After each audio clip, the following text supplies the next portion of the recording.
তো ফ্ৰেণ্ডছ এয়াই হৈছে মোৰ ফাৰ্ম। তো আপোনালোকেও যদি ফাৰ্মিং কৰি ভাল পায় বা ফাৰ্মিং ভিডিঅ' চাই ভাল পায় তেনেহ'লে শেষলৈকে চাই যাওক। হাই এভৰিৱান, ৱেলকাম বেক মাইনাৰ ভিডিঅ'। কি খবৰ আপোনালোকৰ? তো আজি আৰু এটা নতুন ফাৰ্মিং ব্লগ লৈ আহিলোঁ আপোনালোকৰ বাবে। তো আজি ফাৰ্মত থাকিব মোৰ মটৰ মাহ আৰু আলু, বন্ধাকবি, ফুলকবি এইবিলাক মানে অকণমান লেটকৈ লগোৱা হৈছিল। তো সেইবিলাক আপোনালোকক ফাৰ্মত পূৰা দেখুৱাই আছোঁ। তো আপোনালোকে ভিডিঅ'টো লাষ্টলৈকে চাই যাব আৰু চেনেলটো যদি নতুনকৈ আহিছে ছাবস্ক্ৰাইব কৰি ল'ব, লগতে লাইক কৰি দিব, কমেণ্ট কৰিব ক'ৰ পৰা চাই আছে। তো আপোনালোকে ভিডিঅ'বোৰ চাই লাইক নকৰাকৈ যায়, তো আপোনালোকে লাইক কৰি দিব। তো মোৰ ফাৰ্মিং ভিডিঅ'বিলাক চাই থাকিব পাৰিব, নতুন নতুন আহি থাকিব। তো এতিয়া আমি ফাৰ্মখন চাওঁ আহোঁ। আৰু ইহঁতক আজি কাম কৰিবলৈ মতা হৈছিলে মোৰ ফাৰ্মত। তো ইহঁতি অকণমান ৰেষ্ট লৈছে আৰু ইহঁতৰ নাম হৈছে আৰু এইজনৰ তো ফ্ৰেণ্ডছ এয়া আপোনালোকে দেখিছে মোৰ ইফালে বন্ধাকবি আৰু এইটো চাইডে ফুলকবি দুয়োটাই মানে একেলগে লগাই থোৱা আছিলে।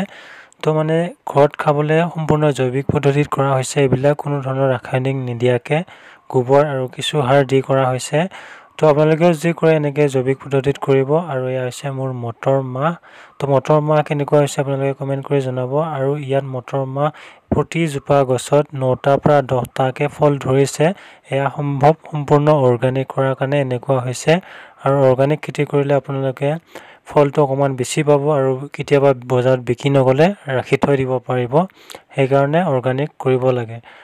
আৰু সিফালে আলু আৰু পটল একেলগে লগোৱা হৈছে, সেইবিলাকো আপোনালোকক দেখুৱাই যাম। তো আপোনালোকে লাষ্টলৈকে চাই যাব। যদি চেনেলটোত নতুনকৈ আহিছে ছাবস্ক্ৰাইব কৰি যাব আৰু এটা লাইক কমেণ্ট কৰি দিব।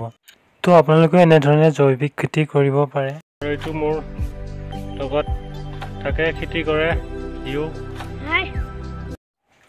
আৰু ফ্ৰেণ্ডছ যিখিনি নেকি মোৰ মটৰ আছিলে সেই মটৰখিনি 3 কুইণ্টেলমান হৈছিলে আৰু প্ৰতি কেজি মই 60 টকাকৈ পাইছোঁ।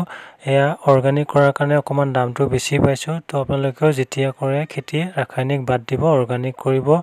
আৰু মই যিখিনি মটৰ লগাইছিলোঁ তাৰ ওপৰত গুটি দিয়াৰ পিছত নৰা পাই দিছিলোঁ। ঠিক তেনেকৈ ইয়াতো আলু য'ত য'ত দিছোঁ গোটেই তাৰ ওপৰত নৰা পাই দিছোঁ। তাৰপিছত আৰু যিবিলাক আপোনালোকে ইয়াত খুঁটিবিলাক দেখিছে নহয়, জেওৰা খুঁটি, তাতে মানে পটল দিয়া আছে তলত। সেইকাৰণে চিনটো হেৰাই নাযাবৰ কাৰণে তেনেকৈ খুঁটি মাৰি থৈ দিছোঁ, যাতে আলু যেতিয়া তুলিব হ'ব তেতিয়া যাতে চিনটো থাকে। তো একে জেগাতে দুটা খেতি। আৰু যিবিলাক দেখিছে আপোনালোকে এয়া হৈছে গোবৰ আৰু কিছু সাৰ, দুয়োটা মিক্স কৰি ৰখা হৈছে। তো এনেকৈ আপোনালোকে গোবৰ ৰাখি থৈ দিব পাৰে ধুনীয়াকৈ খেতিত দিবৰ কাৰণে। কলপাত ঢাকি থৈ দিছোঁ যাতে ৰ'দে নষ্ট নকৰে। আৰু গোবৰখিনিৰ ওপৰত ফ্ৰেণ্ডছ মই NPK বুলি অৰ্গেনিক ফাৰ্টিলাইজাৰ পায়, সেইটো মানে ইউজ কৰিছোঁ। আৰু খেতিৰ ৰিজাল্টটো বেছি ভাল হ'বৰ কাৰণে সেইটো আপোনালোকে ইউজ কৰিব পাৰে। লগতে ষ্টিম ৰিচ বুলি পায়, ভিটামিন স্প্ৰে কৰিব লাগে, সেইটোও কৰিলে ধুনীয়া হয়। সেইকাৰণে মই সেইটো ইউজ কৰোঁ। এনেকৈ আপোনালোকে কি ইউজ কৰে মোক কমেণ্ট কৰি জনাই দিব আৰু কেনেকুৱা ৰিজাল্ট পাইছে সেইটো জনাব নাপাহৰিব।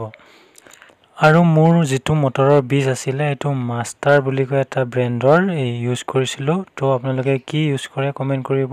আৰু মই যিটো নেকি জাতি লোৱা আছিলে এইটো F1 হাইব্ৰিড গদা, সেইটো ইউজ কৰোঁ। তো আপোনালোকে এইকেইটা ইউজ কৰি পাইছে নাই মোক কমেণ্ট কৰিব। আৰু মই এইকেইটাই ইউজ কৰোঁ, মানে এইকেইটা মই ভাল ৰিজাল্ট পাইছোঁ। আৰু ইয়াতকৈও বেলেগ আছে যদি মই বৰ্তমান গম নাপাওঁ, তো আপোনালোকে জানে যদি কৈ দিবচোন। আৰু ফ্ৰেণ্ডছ মই মাটিৰ উৰ্বৰতা শক্তি বঢ়াবৰ কাৰণে চেট বুলি কয় এটা অৰ্গেনিক ফাৰ্টিলাইজাৰ পায়, এইটো ইউজ কৰোঁ। গোটেইখিনি সম্পূৰ্ণ অৰ্গেনিকেই হয় যিমান মই ইউজ কৰোঁ। আৰু এটা কথা কি জানেনে, অৰ্গেনিক ফাৰ্টিলাইজাৰবিলাকৰ প্ৰাইচটো বহুত আহে, পাৰ লিটাৰ প্ৰায় 1700 টকা এনেকুৱা আহে। আৰু ইহঁতক আজি মই কাম কৰিবলৈ মাতিছিলোঁ। তো এতিয়া অকণমান ৰেষ্ট লৈছে, চাহ খোৱা সময়ত অকণমান ৰেষ্ট লৈছে। আৰু ফ্ৰেণ্ডছ আজি যদি ভিডিঅ'টো চাই ভাল পালে তেনেহ'লে মোৰ চেনেলটো ছাবস্ক্ৰাইব কৰি যাব, লগতে লাইক কৰিব, কমেণ্ট কৰিব। আৰু এয়া হৈছে মোৰ কল বাগান। তো কল বাগান মেইন খেতি হৈছে তামোল, তাৰ মাজত মানে কল লগাই দিছোঁ, মানে এটা খেতিয়ে পৰি থকাতকৈ দুটা দুটা লগাই দিছোঁ। তো আপোনালোকে এতিয়া বৰ্তমান কি খেতি কৰি আছে? আৰু কলবিলাক এপ্ৰিল মানৰ পৰা মানে ফল আহিব। তো মেইন খেতি হৈছে তামোল, কৈছোঁৱে আপোনালোকক, তামোলৰ মাজত মানে কল লগাই দিছোঁ, একেলগে দুটা খেতি কৰিছোঁ মানে। আৰু তামোলটো পাৰ্মানেণ্টলি থাকিব, মানে কলটো কমাৰ্চিয়েলি কৰা হৈছে, দুদিনমান পিছত উঠাই দিয়াই হ'ব কলটো ডাঙৰ হ'লে তামোলখিনি। আৰু আপোনালোকে ফাৰ্মিং ভিডিঅ' চাই থাকিবৰ বাবে মোৰ চেনেলটো ছাবস্ক্ৰাইব কৰি ৰাখিব নাপাহৰিব। আজিলৈ ইমানে। জয় আই অসম।